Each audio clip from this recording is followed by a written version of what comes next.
Tolony asa fanaovan-gazety ndray kosa dia nikarakara fifaninanana fanadihadiana lalina na ilay antsointsika hoe investigation ny Canal France International Media Coopération teny amin'ny IFM Analakely nanatanterahana ny fanolorana ny mari-pakasitrahana ho an'ireo mpanao gazety mendrika tao anatin'izy ity ny hetsika izay natao moa zany dia mifanandrify indrindra ao anatin'ny asan'ny fanaovan-gazety sy izay fanadihadiana lalina izay ho arahantsika ity sary ity. Nizaraina mari-pakasitrahana ny ekipana mpanao gazety misy andrihy Andriamanarivo sy Riary misy Rakotobe izay nahazo ny larina voalohany teo amin'ny sokajy fanadihadiana lalina na investigation rehefa avy nanaraka fampifanana na raina fidinana ifotony ary namokatra fanadihadiana tao anatin'ilay tetikasa dialogue citoyen Madagasikara mikarakarain'ny Canal France International Media Coopération.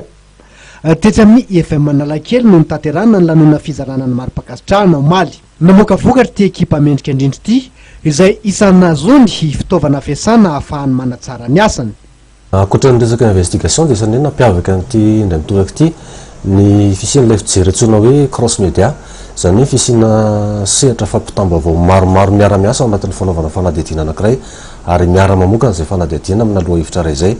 Ny tamin'ity indray mitoraka ity zany dia nahazo ny larana voalohany izay ekipa niaraka nanao fanadihadiana ny loha hevitra hoe fiazana sy fihinanana henangitro ary fampiasana poizina mahery vaika amin'izay fiazana gitro zay. Nisy efatra menadaza ny tao anatiny nisy zany ny radio tao, nisy ny télé, nisy ny gazety ary misy koa ny web dia teo zany Joanita Rakoto Arvao avy Moramanga, Vonina Rakoto Andratsimba ary misy Rakoto be ary ny tenako zany.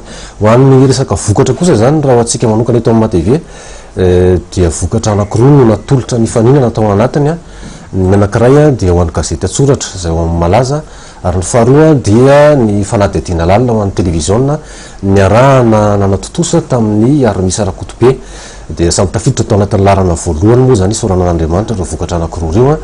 Laza kosa Ramatorina Raymond mpampiofana fa mahavelom-boly ny fampiofana mikasika ny journalisme d'investigation eto Madagasikara entina ihany koa manatsara ny sehatry ny asa fanaovan-gazety sy ampiroboroboana bebe koa izany fahalalahana eo amin'ny sehatra fanaovan-gazety zany.